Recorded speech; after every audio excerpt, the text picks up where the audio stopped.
इस क्वेश्चन में हमें इलेक्ट्रिक फील्ड एंड एक्स के बीच का ग्राफ दे रखा है। ये हमारा वेरिएशन ऑफ इलेक्ट्रिक फील्ड दे रखा है।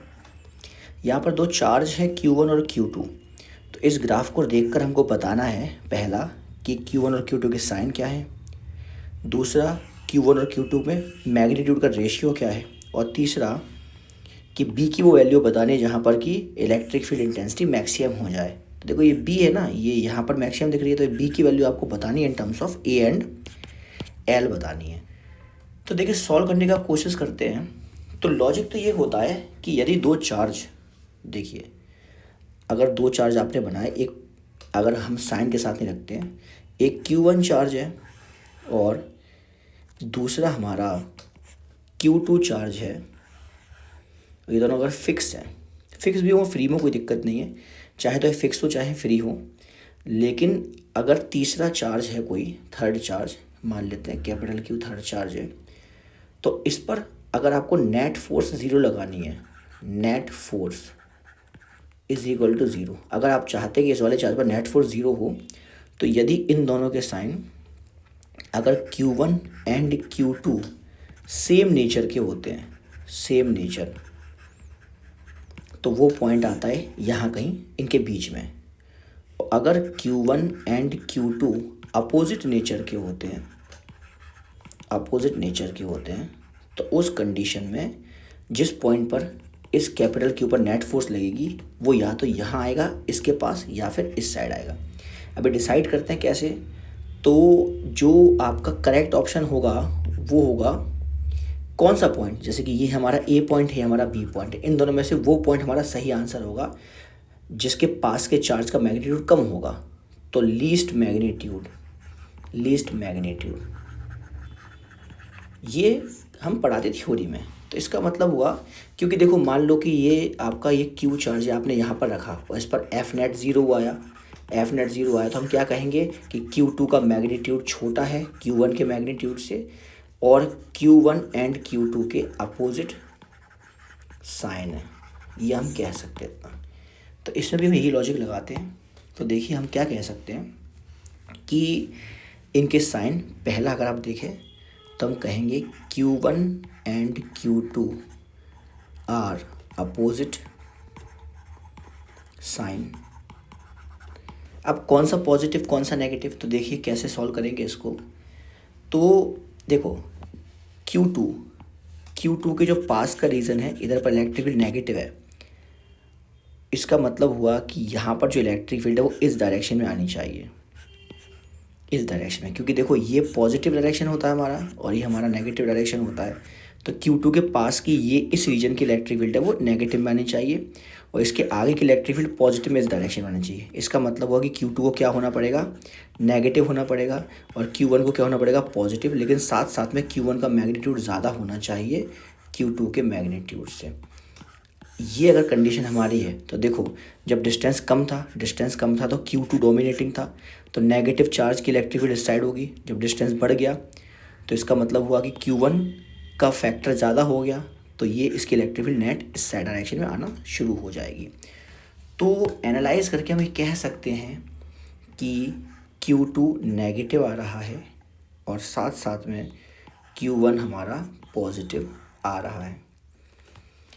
इसका रेशियो भी हम आसानी से निकाल सकते हैं, क्योंकि देखो ये जो पॉइंट है, इस पॉइंट पर नेट इलेक्ट्रिक फील्ड क्या है आपकी, ज़ीरो है। सो नेट इलेक्ट्रिक फील्ड जब ज़ीरो है तो दोनों इलेक्ट्रिक फील्ड इक्वल करेंगे, तो के Q1 डिवाइडेड बाय, इसको हम क्या लिखेंगे, L प्लस ए का स्क्वायर इज इक्वल टू हो जाएगा हमारा के Q2 divided by A square. So यहाँ से Q1 बाय Q2 जो आ जाएगा वो आ जाएगा L plus A divided by A का होल स्क्वायर। अब तीसरा पार्ट है हमारा कि हमको बताना है वो डिस्टेंस किधर से, बी मतलब बी कहाँ से है, बी तो Q2 से है। देखो अब बी देखिए, बी डिस्टेंस कहाँ से है, Q2 से। यहाँ से हमको डिस्टेंस बताना है। तो कोई भी रैंडम पॉइंट हम मान लेते हैं, कोई भी रैंडम पॉइंट है, यहाँ से ये डिस्टेंस x पर कोई भी रैंडम पॉइंट है, यहाँ के हम इलेक्ट्रिक फील्ड निकालते हैं पहले। तो वो डिस्टेंस Q1 से L प्लस एक्स होगा और Q2 से हमारा x होगा। तो दोनों का साइन अपोजिट है हमारा, तो देखिए क्या करेंगे, हम इसको सॉल्व करते हैं। तो ई नेट एट एक्स, तो ये हो जाएगा के Q1 divided by l plus x का होल स्क्वायर। देखिए Q1 divide by l plus x का होल स्क्वायर और माइनस के Q2 divided by x square. अब फॉर मैक्सिमम और minimum D E by D x क्या होना चाहिए, 0 के बराबर होना चाहिए। तो इसको डिफ्रेंशिएट करना पड़ेगा हमको, करते हैं डिफ्रेंशिएट। तो यहाँ से क्या आएगा, देखिए आप, इसको हम लिख देते हैं डी बाय डी एक्स। इस टर्म को ऐसे लिखते हैं के Q1, यहाँ पर एल प्लस एक्स का पावर -2 माइनस के Q2 एक्स की पावर -2, ऐसे इसको लिखते हैं। तो फर्दर इसको सॉल्व करेंगे तो देखिए क्या आएगा, इसमें हमारा आएगा के Q1, यहाँ पर आएगा हमारा -2 एल प्लस एक्स की पावर -3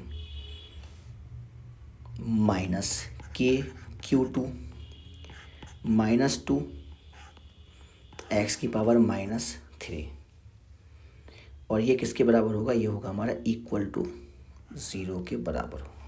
इसको 0 के बराबर करना पड़ेगा हमको। तो के से के तो कैंसिल हो गया हमारा।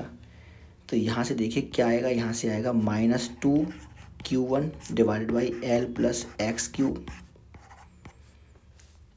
और यहाँ पर हो जाएगा हमारा इज इक्वल टू ये क्या होगा, ये होगा -2 Q2 divided by X cube आ जाएगा। तो 2 से 2 भी हमारा कैंसिल हो जाएगा। अब हम यहाँ पर यूज़ करेंगे Q1 प्लस बाई Q2 की वैल्यू। देखो क्या करेंगे, हम यहाँ से हम लिखते हैं इसमें, तो यहाँ लिखेंगे Q1 by Q2 is equal to L plus x by x का होल क्यूब। अब ये Q1 बाई Q2 की वैल्यू पहले वाले क्वेश्चन से हम सब्स्टिट्यूट यहाँ पर करते हैं। तो ये Q1 बाई Q2 की वैल्यू कितनी आई थी हमारी, तो ये आई थी L plus A by A का एल प्लस ए बाई ए की पावर 2। तो यहाँ लिखेंगे, इधर सॉल्व करते हैं इसमें, L plus A by A का square is equal to L plus x by X cube आ जाएगा आपका। सो यहाँ से देखिए, यहाँ से हम ये इसको सॉल्व करेंगे तो l plus A by a to the power 2/3 is equal to l by x plus 1 आ जाएगा। तो एल बाई एक्स की वैल्यू आएगी l by l plus A by a to the power 2/3 minus 1।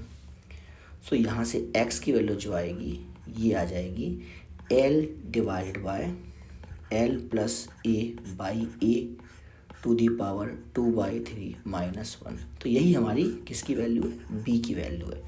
एक बार हम check करें तो देखिए यही सेम वैल्यू आ रही है।